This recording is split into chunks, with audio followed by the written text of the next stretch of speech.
આપણો તો એક મૂળ રાજસ્થાनी શબ્દ है નો કોઈ વધારે વેવરો નહીં है એના પહેલાં આપને ડૉક્ટર જ્યોતિપુંજીની એક કવિતાનો બે પંક્તિએ हैं કે વીતી વીતી વાતે તો વિતાડી નાખીંગા વીતી વીતી વાતે તો વિતાડી નાખીંગા ને વાગડવાળો વાયરો શેતાડી નાખેગા તો આની બે પંક્તિઓ में એટલો મોટો સાર है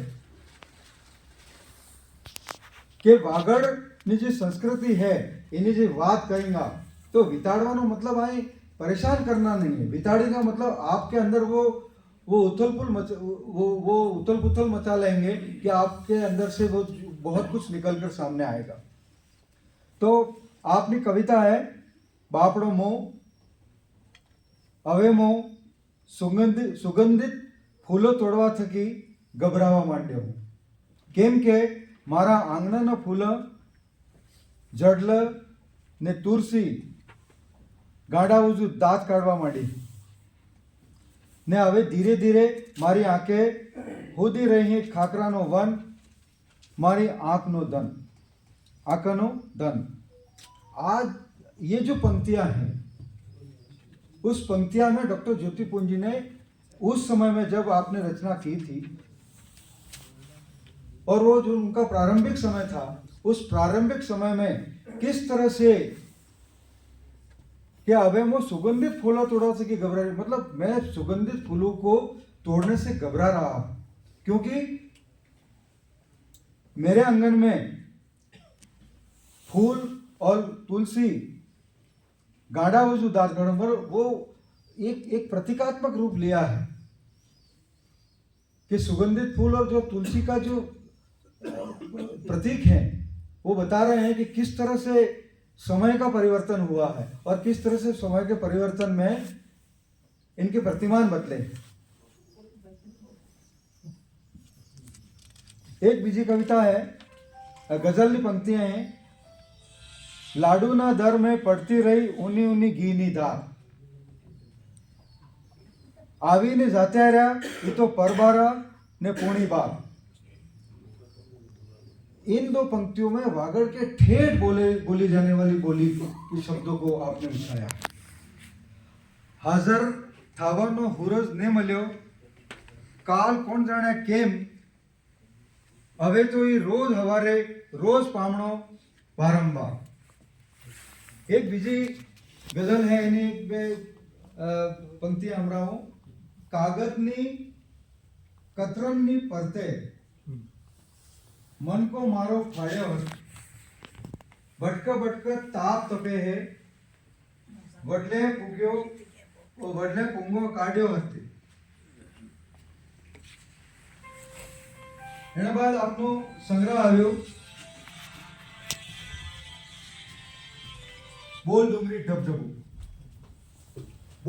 ढबढबू एना में इसमें मतलब 24 अलग अलग एक 24 डुंगरियों की शेर कराती है एक ढोलकी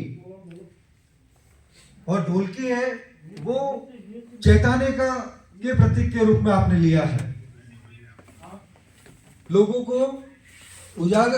के सामने कई सच उजागर करती है और वो ढोलकी वो 24 अलग अलग सोपानों पर जाकर अलग अलग विसंगतियों को अलग अलग रूप से उजागर कर रही है।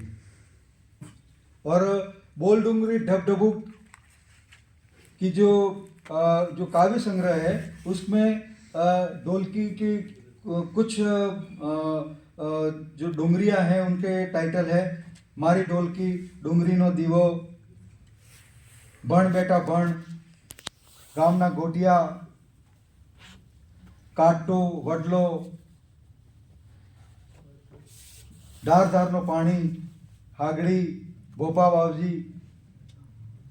एना में जे वागड़ में जे भोपावारो था डाकणनी प्रथा है बीजे जीवी कुप्रथा एना में एक विशेष बात आपने बोल डुंगरी ढबढबूक में एक डुंगरी है एक स्कूल में जाए और स्कूल में उस वक्त उस स्कूल में जब जो ढोलकी पहुंचती है उसमें वो उस तत्कालीन समय में जो विसंगति उसको उजागर कर रही है कि एक स्कूल में गई और स्कूल में पहले अमेरिका के माध्यम से सोयाबीन का तेल आता था और एक विशेष आटा आता था जिससे पकौड़ियाँ बनती थी। तो किस तरह से पढ़ाई के समय में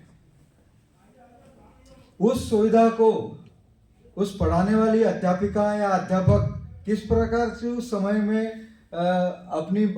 उस समय की चोरी करके उस व्यंजन का लुप्त उठवाती थी, उसको एक विसंगति के रूप में बड़ी जबरदस्त होता है। इसी तरह से बहुत सारी जो भोपा की बात हुई, तो भोपे किस तरह से जब किसी कोई बीमार व्यक्ति भोपे के पास में जाता है और वो कहता है मुझ में ये बीमारी है, तो वो कहता है कि भाई तेरे में तो ये बीमारी है, तो एक मुर्गा चाहिए या बकरा चाहिए, तो अपना खाने पीने की वो कर रहा। तो वो डुंगरी वो ढोलकी है, वो उस पोल को अच्छी तरह से इस तरह से 24 अलग अलग डुंगरियों में जाकर वो ढोलकी अलग अलग विसंगतियों को समाज के सामने लाती है।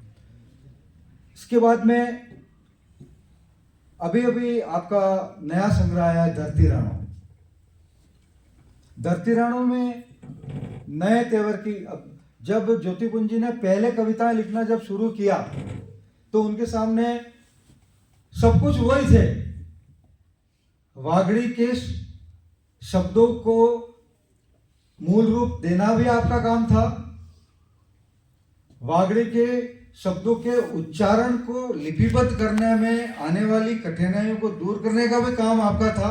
सब कुछ आपका था। इसलिए कई बार तो राजस्थानी भाषा के जो मानक है, उन मानक के अनुसार में आपने बोल डुंगरी डबडबुक और उससे पहले वाले संदन साटा, उसमें जो मात्राएं भी हैं, जो अपने राजस्थानी की मूल जो व्याकरण है उसमें पाई के नीचे फिर मात्रा करना, वो सारी बातें आपने ध्यान रखा।